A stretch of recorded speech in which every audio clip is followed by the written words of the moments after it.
Thanks for joining me. My name is Mike Gendron. I'm a partner with CFO Insight. Today we're going to talk about what I call unlocking the value. Unlocking the value. In our last discussion, we talked about strategic planning. Well, today I want to talk about a tactic that will help you think about your business in a different way. One of the things I like to do with people when I talk about strategy is to open up their vision about where they can be, how fast they can grow, what kind of profitability they can enjoy, and how to get there. So this simple slide, shows what I call base middle market America manufacturing operation. I've used a metric, 100 million. Could be 10 million, could be 50 million, whatever. And a 50% margin. You'll see I've got $50,000 or $50 million of cost of sales, SG&A of $40 million for a pre-tax profit of $10 million. I'll call it typical middle market manufacturing operation. Now my challenge to you is I want to get to $15 million in profit. I want to get to $15 million in profit. What is your immediate reaction? Can't be done.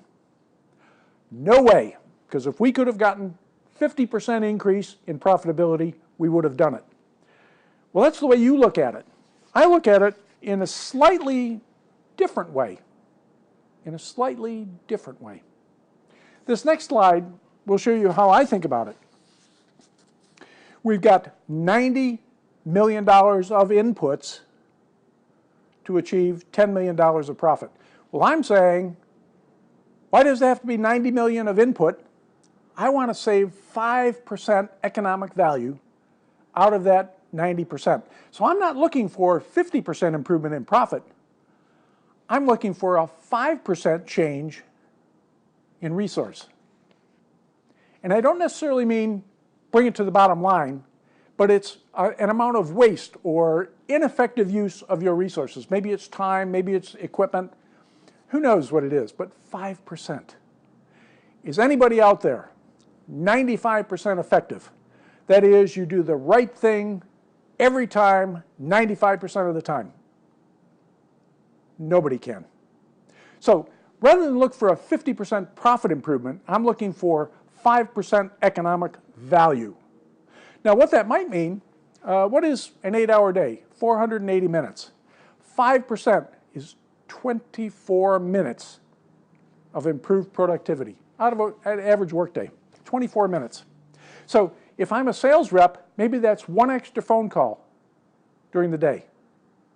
If I'm in the manufacturing operation, maybe in a week, what is that, 120? That's 2 hours a week. Maybe I do process improvement for 2 hours a week, and that's my 5%. Now, the challenge is, what do you do with that 5%? And it's not that it's total waste before, it's less than effective, less than the most effective. Well, if I've got 5% extra time, maybe what I do is reduce my spending on the outside world, reduce subcontracting, and somehow allocate those costs within the company and rededicate that cost to something like new product development, increased sales force, better engineering, expanded territories. Wow, what an idea. Advertising, let's do it.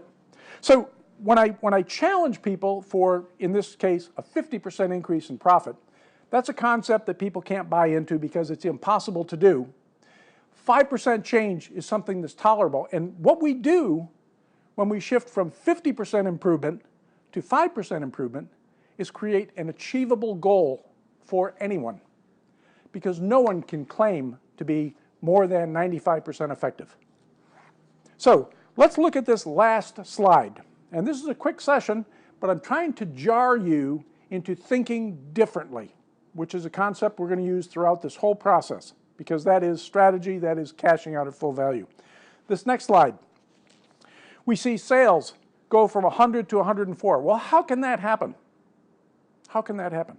Expanded distribution. We opened up a new geographic territory with the savings that we had.